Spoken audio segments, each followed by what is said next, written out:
We're going to have an Oojah Kappivvy. So let's welcome Alan Jackson down to the Kappivvy stage.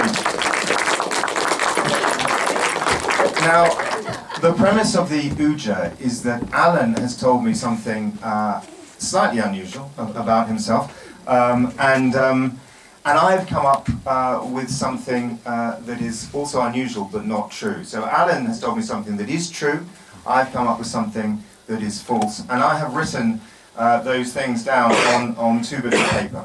So I'm going to offer these bits of paper to Alan. He's going to pick one and he's going to read it out. And then by asking Alan questions, we need to establish whether the thing that he's read out is true or false. Is this making sense? Yeah. Good. And he's going to try and bluff you. So if he picks his true one, he's going to try and make you think it's false. If he picks my false one, he's going to try and make you think that it's true. The only rule is that if he picks his true one, he can't lie. Okay?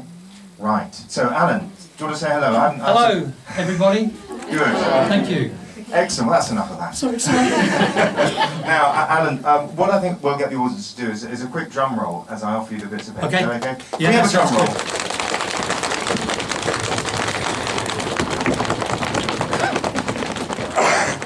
good. That one? Okay, right. Now, when you've digested it, can you read it out? Okay.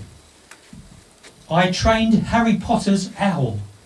Right, you trained Harry Potter's owl. Now, the I way did. this game works, it'll be very quick if no one asks any questions. No, he can say more than yes or no. He can answer however he wishes.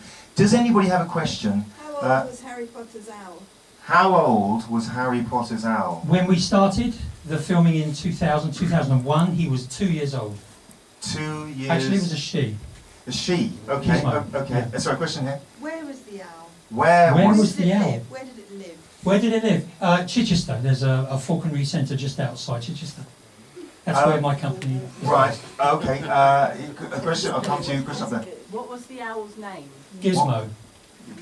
Gizmo. Well, that's there not- was, sorry if I may, there were 7 owls overall that we used. They were all white owls. They all look pretty much the same to the layperson. But Gizmo and occasionally Casper were the ones that we used most of the time.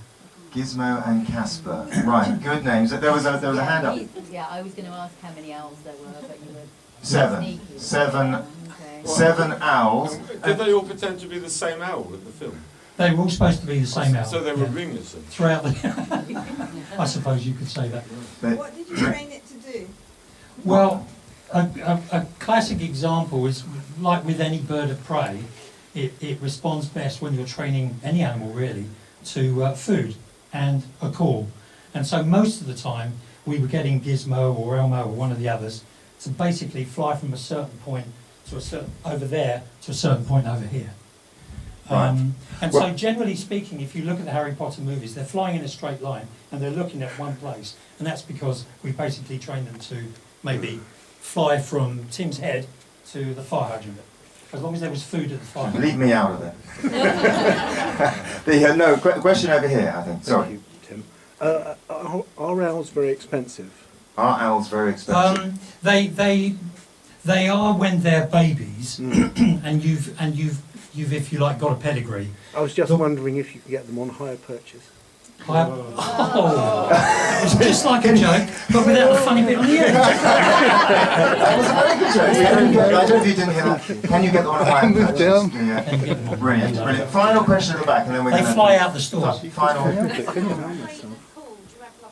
What's an owl trainer called? I don't think I've been called many things, but nothing actually to do with owl training. I was just known as the studio trainer for the owls.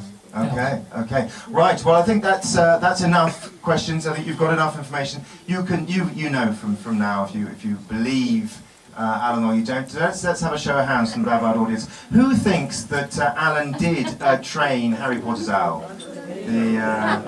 Right, okay, that's quite a few. And who thinks that he made the whole thing up? Okay, just a handful. Well, they think that you're very truthful, Alan. Can you please reveal, were you lying or were you telling the truth? I was lying. Very convincing. Can I know we're short for time, and I want to get Suzanne on, but just very quickly, because the true fact that you told me is so ridiculous that what's the true fact? Just in a The true sentence. story, the other possibility, is the is that at the age of 14 in 1968, I was a member of the Air Training Corps, and I was flying with an instructor, a jet trainer, and we flamed out over Brighton and Hove, and I had to eject, and I landed about 60 metres out off the coast of Shoreham, and got back to my base in Tangmere within the next couple or so of hours. So, at the age of 14, I was ejected out of a jet trainer. Wow, that's quite something. Yes, wonderful. Alan Jackson, everybody. Chocolate. Costing me an absolute fortune in chocolate tonight, but very well deserved. Thank you very much.